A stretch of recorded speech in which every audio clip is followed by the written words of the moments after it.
So guys, welcome back to this channel. Those state level candidates, Labour Party candidates, Akpata receives more endorsement hours to pull, a faction of the Labour Party led by Candidacy has thrown its weight behind Olumide Akpata, the party's candidate for Saturday, September 21st, 2024, which is going to be tomorrow, and the Edo State governorship election is going to hold tomorrow. So Okafor, in a statement, called on Edo residents to vote Labour Party on Saturday. According to him, Labour Party is the only political party that has, the solutions to challenges confronting citizens and residents of Edo State. Now, in this video that you are going to watch now, Olumide Akpata has actually shared his visions for Edo State, and I would like you guys to watch and see what he said and hear what he said for yourself. So guys, if you are new to this channel, just do what to subscribe, like, and also drop a comment below. I'll just let you guys to watch this video. I'll see you guys in my next video. Well, your campaign started quite early before. Yes, indeed. I mean, your campaign started really early. I'd like to get a feel of, the kind of vibes, like we say in this part, that you've been getting in the course of your campaigns. What's your experience like so far? It has been a very good vibe, very exciting. We started early because we recognized very quickly that the people were despondent, the people were still hungover from their experience of the 2023 presidential elections. And as such, it was necessary for us to go back to them, to encourage them to embrace the democratic process yet again, and to keep hope alive. So which is why we started really early. And yes, you're correct. As a candidate, I have gone round the state at least twice. In fact, I'm just about to complete the third lap. Or let's put it this way, I've completed the third lap because after today we really can't do much. It's a good vibe because the people are daring to believe again. The people are ready to come out to vote. And as you know, Edo State is the hotbed of the obedient movement of the Labour Party. And indeed, we are very optimistic that we are going to unleash the power of the people on Saturday. And they are going to vote for their party of choice, which is the Labour Party, because they are tired, they are frustrated with government as such an abysmal government that is performing so abysmally, and I'm referring to the current PDP government at state level and the APC government at federal. The people are tired, and we have been able to convince them to come out and vote and exercise their franchise and dare to hope again that good governance can return to Edo State. And so we're excited. It's a really good vibe. I wish you were here in Benin to get a flavor of it. Okay, of course, we'll be there with you in spirit. Now, speaking of, your chances, let's, touch on that. You come from Edo South, where the present governor, Godwin Obaseki, hails from, with the dynamics of the politics in Edo State, indeed, across the country. Some might say that might be a minus for you because, the thinking is that it should go elsewhere. Is that a concern to you? How have you been able to convince the people of Edo State that it doesn't really matter? Oh yes, I think the people have, most people have dumped that hang-up, if I may call it that. Most people have come to accept, first and foremost, that zoning is a party affair. And my party has decided to throw our primaries open and to allow for the best man to win. The people have also come to recognize that development knows no tribe. The people are not stupid. They have checked and they have seen that even in the Edo Central Zone that is agitating, some people are agitating on their behalf. They have had several opportunities at the federal level, ministers who have done nothing to develop the area. So people recognize that it is not so much about where you come from, but about a party that is interested in good governance. So we have told the people that at Labour Party, yes, we are not averse to zoning, but on this occasion, because of our peculiar circumstances, because we are new to the game, as it were, we should be allowed to field who we consider to be our best candidate for now. And that happens to be me, a Bini man from Edo South. And then, after this round, definitely we can switch the zoning clock on, and then we can begin the process of zoning. Politics is a game of numbers, and the whole idea is to win. So Labour Party has appealed to our base, to the people, that they should trust us on this one. And the people believe that this is the best way to go. And having said that, I don't think the people are ready to take any risk right now to bring about or to usher in incompetent governance or incompetent persons to be governor just because the person comes from one particular part of the state. The people will not do that again. They've done it before, and they've seen how badly they've been treated by persons who have no business being in government. So this time around, the considerations are different. Track record, compassion, empathy.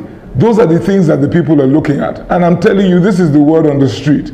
So the issue of zoning has taken a back seat, and people want to see a competent person in government. Right. Mr. Akpata, I mean, and you have not failed to take advantage of the popularity of the presidential candidate of your party in the 2023 general election, talking about Mr. Peter Obi. You have firmly put him in the middle of your campaign. How much, difference really is his involvement in your campaign making? Oh, it's making a whole lot of difference, because he is one individual that people trust. People trust Peter Obi because his word is his bond. People trust Peter Obi because he's a performer. And so his endorsement of my candidacy is worth his weight in gold. And so I make no bones about it. And I will not hesitate to take advantage of the fact that he supports my, and those of you who know him, and people who know Peter Obi well, know that he would only associate himself with a candidate who he has every confidence in his or her abilities.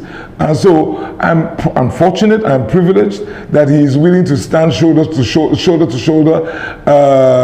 with me on the podium, on various podiums across the state. We have been to all 3 senatorial zones together. He has been very, very magnanimous with his time and with his energy. And he has brought that to bear on the campaign process. And the people are definitely encouraged by his presence. Right. It gives them reason to believe again. Okay. It gives them hope again. If I may come in again at this point, now speaking of confidence and all of that, as the day draws closer and closer, how confident are you in terms of preparations by INEC, the election regulator or monitor, if you like? And of course, do you have any concerns about security? So far, the PDP candidate has raised concerns about the neutrality or otherwise of the police and indeed INEC. Do you have similar concerns? Well, talking about preparation, firstly, as a party, as a candidate, I'm pumped, I'm psyched, and I'm ready. We are fully prepared for this election. So that is us. We have gone to the people, we have made our case to them, we have put forward our pitch, and the people have accepted us. And so we are very, very confident that we shall receive their total support at the polls on Saturday. Now, with regard to the umpire, the regulator, INEC, we're hopeful because there are certain peculiar factors that lend themselves to this process that will hopefully bring about a positive outcome. Firstly, is an off-cycle election. So in that regard, we are fortunate and privileged to have the undivided attention of INEC on this state. so they can bring to bear their entire machinery on the process. But having said that, I am still concerned because I bother about capacity issues. Right now, we've heard rumors of some of the actors already fighting it out at the INEC center somewhere in Benin City. I'm yet to confirm that. I just read a news flash that some hoodlums have carted away sensitive materials. Again, yet to confirm that. But I'm concerned about capacity. I'm concerned about the fact that the terrain, I have been around Edo State about 5 times in this process.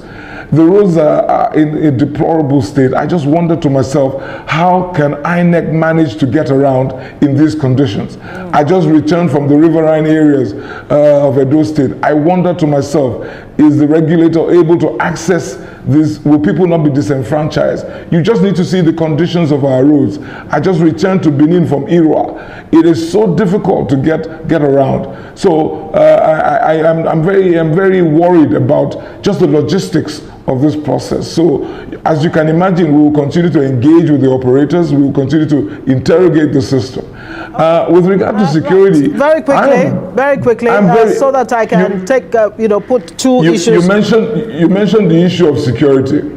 Yes, very quickly, but there's not much time. I want to take you up on a statement you're quoted as saying that you will hold anybody that steals public funds before or during your watch. I mean, and I'm wondering, how far back are you willing to, hold them accountable if you do become governor? Will you go as far back as 1999 or what exactly?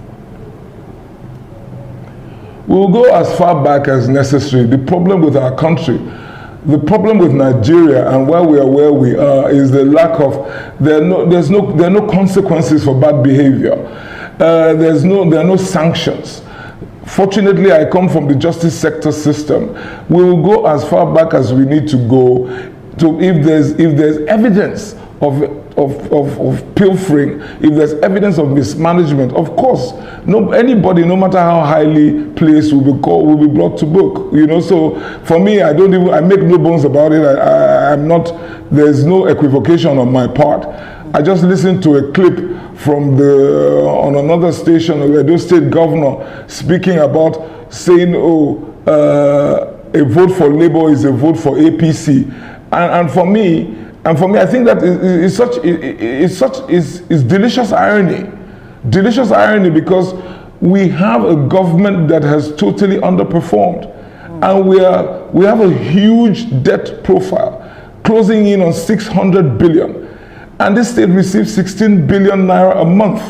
So there's no doubt in my mind that if people cannot explain properly what they have done with government funds, they will be in trouble. Now, they will be in really big trouble. Speaking of government funds, very quickly, Mr. Peter Obi has said that if you do become governor, you will fix federal roads, that it really doesn't matter because, look, these federal roads are domiciled in the state. So how are you going to get funding? Based on what you've just said, how are you going to get funds, to fix these roads, especially the federal ones? Edo State, at the moment, receives circa 16 billion naira a month.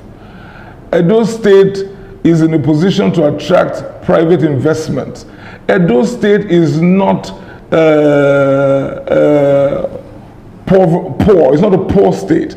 So with that kind of income profile, and working with a consortium of road construction companies, we should be able to fix our roads. The roads that are federal, definitely will fix them. And when we fix them, there's a mechanism for receiving reimbursement that the governor of Edo State is aware of, but has refused to engage the system. So for us, we will definitely fix the roads, federal, state, or otherwise, because these roads are plied by Edo indigenes or those who are coming to do business in Edo State. Right. You need to see the condition of our roads. It's shameful and disgraceful. I mean, it's a slur on us as a state, and I think it speaks volumes about the incompetence of the current government. Right. And on that point you made, that Obaseki said in another, said elsewhere, that a vote for Labour Party is a vote for the APC. It's a three-horse race, and some, when it comes to political calculations and all of that, they're thinking that the fact that you're a contender may just, split the votes that maybe a PDP could have gotten and inadvertently give it to the APC. What do you say about that in 30 seconds? You see, some of these guys are living in La La Land. When I listened to Governor Obaseki this evening on the other station, I was reminded of the story of the king who's naked, the king who's without any clothes. So we have a governor who doesn't understand how dismal his performance has been and how frustrated the people are with his misgovernance. So when you talk about spoilers, the people are ready to vote for Labour Party. I am not the spoiler. The people, this is the party of the people. The people want to vote for us. Right. And so the problem really is the spoilers are actually these two parties who have mismanaged the state in the last 25 years. The people want the opportunity to come out and exercise their franchise. So that is why we are all looking to INEC to ensure that the will of the people actually prevails.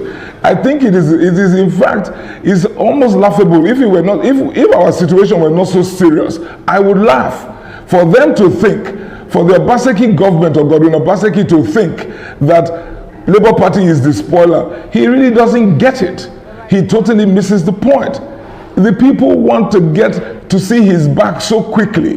They want to see the back of PDP and APC so quickly. They can't wait for Saturday to come. So you must understand that is the true state of affairs on ground. But of course, the king is naked and nobody is willing to tell the king that he has no clothes on. That is always the bane of democracy in Nigeria. And it's a good place to leave it. Mr. Olumide Akpata, governorship candidate of the Labour Party in the Edo State governorship election, comes up September 21.